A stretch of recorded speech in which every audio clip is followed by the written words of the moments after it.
வணக்கம். நான் Piramu சங்கர். எங்களது அன்பு அக்கறை அறுசுவை சேனலுக்கு உங்களை அன்புடன் வரவேற்கிறேன். அன்பினால் செய்கிற ஒவ்வொரு காரியமும் ஆனந்தத்தை கொண்டு வந்தே தீரும்.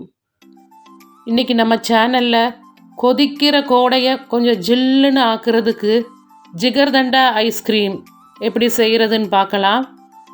இந்த ஜிகர்தண்டா ஐஸ்கிரீம் செய்கிறதுக்கு தேவையான பொருட்கள்: பால் 1/2 லிட்டர், நான் பசும்பால் தான் எடுத்துருக்கிறேன். பாலாடை 4 டேபிள் ஸ்பூன், இது நான் வீட்டிலையே தயாரித்தது. சீனி 2 டேபிள் ஸ்பூன். பால்கோவா 50 கிராம், இதுவும் நான் வீட்டில் செஞ்சது தான். சுகர் சிரப் செய்கிறதுக்கு ஜீனி 4 டேபிள் ஸ்பூன். இப்போது ஒரு பாத்திரத்தில் நம்ம ஜீனியை போட்டு அதை கேரமலைஸ் பண்ணணும். தண்ணி சேர்க்கக்கூடாது. தண்ணி சேர்க்காமல் நம்ம அதை கிளறிக்கிட்டே இருக்கும்போது சீனி மெல்ட் ஆகி நல்லா கோல்டன் கலரில் வரும். இந்த சிரப் தான் அந்த ஐஸ்கிரீமுக்கு ரொம்ப அழகான கலரை கொடுக்குது. ஜீனி நல்லா மெல்ட் ஆகி கலர் நல்லா சேஞ்ச் ஆனதும் நம்ம அடுப்பை ஆஃப் பண்ணிவிட்டு கொஞ்சமாக தண்ணி சேர்க்கணும். இப்போ நமக்கு இந்த சிரப் ரெடி ஆயிட்டுது.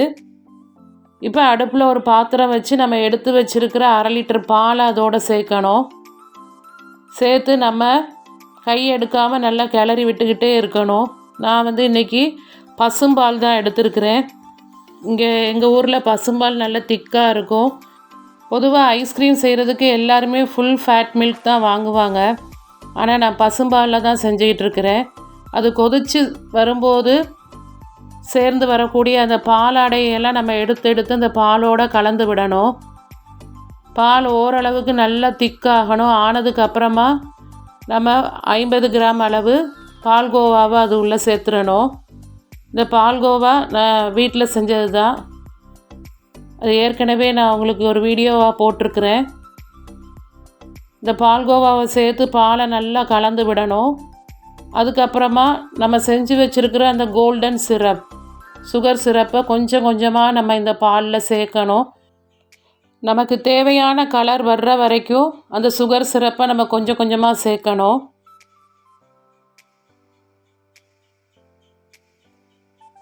ஏற்கனவே நான் இதில் போட்டிருக்க பால்கோவாவிலையும் இனிப்பு இருக்குது.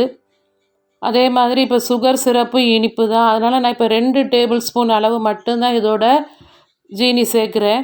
இப்போ பார்த்தீங்கன்னா தெரியும், பால் நல்லாவே திக்காயிட்டுது. இப்போ நான் ஒரு 4 டேபிள் ஸ்பூன் அளவுக்கு பாலாடையை நான் இதோட சேர்க்குறேன்.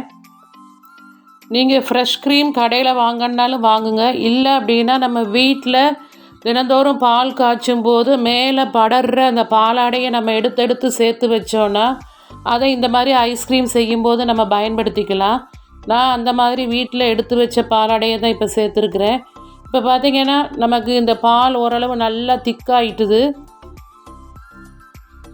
இதை நம்ம இப்போ ஒரு பாத்திரத்தில் மாற்றிட்டு அது ரூம் டெம்பரேச்சர் வந்த உடனே ஃப்ரீசரில் எடுத்து வைக்கணும். ஒரு 4 மணி நேரம் கழித்து நம்ம ஒரு முறை மட்டும் மிக்சியில் போட்டு அடித்து எடுத்து திருப்பியும் நம்ம மூடி போட்டு ஃப்ரீசரில் ஒரு 8 மணி நேரம் வச்சு எடுக்கணும். இப்போ நான் ஒரு ராத்திரி முழுக்க நான் வச்சு எடுத்துருக்கிறேன்.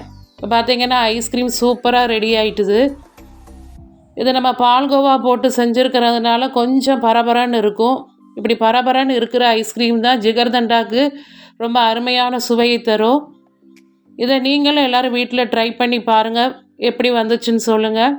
உங்களுக்கு இந்த வீடியோ பிடிச்சிருந்ததுன்னா லைக் பண்ணுங்கள், ஷேர் பண்ணுங்கள், நம்ம சேனலை மறக்காமல் சப்ஸ்கிரைப் பண்ணுங்கள்.